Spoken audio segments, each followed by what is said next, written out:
வணக்கம் ஃப்ரெண்ட்ஸ். நம் தோசை தவாவில் செய்யும் இந்த பன்னீர் மிக டேஸ்டியாக இருக்கும். இதை மிக விரைவிலே நாம் செய்து விடலாம்.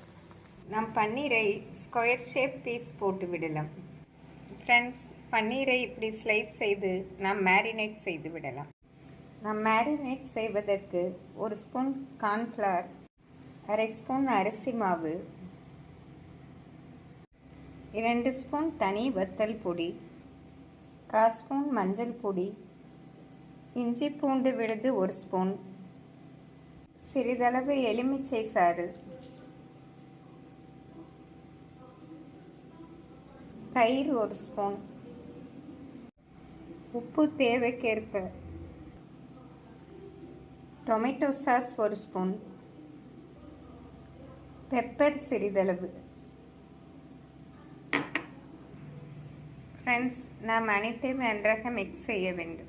நாம் ஃபோர்க்கால் பன்னீரில் இப்படி மெதுவாக ப்ரெஸ் செய்ய வேண்டும். அப்பொழுதுதான் மசாலா நன்றாக பன்னீரில் இறங்கும்.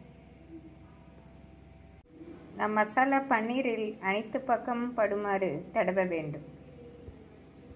ஃப்ரெண்ட்ஸ், இப்படி நன்றாக கோட்டிங் செய்து நாம் குறைந்தது 1 மணி நேரமாவது இதை ஊற விட வேண்டும். நாம் ஃப்ரிட்ஜில் வைத்து விடலாம். ஃப்ரெண்ட்ஸ், 1 மணி நேரம் மசாலா நன்றாக ஊறிவிட்டது. இப்பொழுது நாம் தோசை தவாவில் போட்டு எடுத்து விடலாம். ஃப்ரெண்ட்ஸ், இந்த அளவு எண்ணெய் ஊற்றி நாம் பன்னீரை போட்டு விடலாம். எண்ணெய் காயவும் பன்னீரை போட்டு விடலாம்.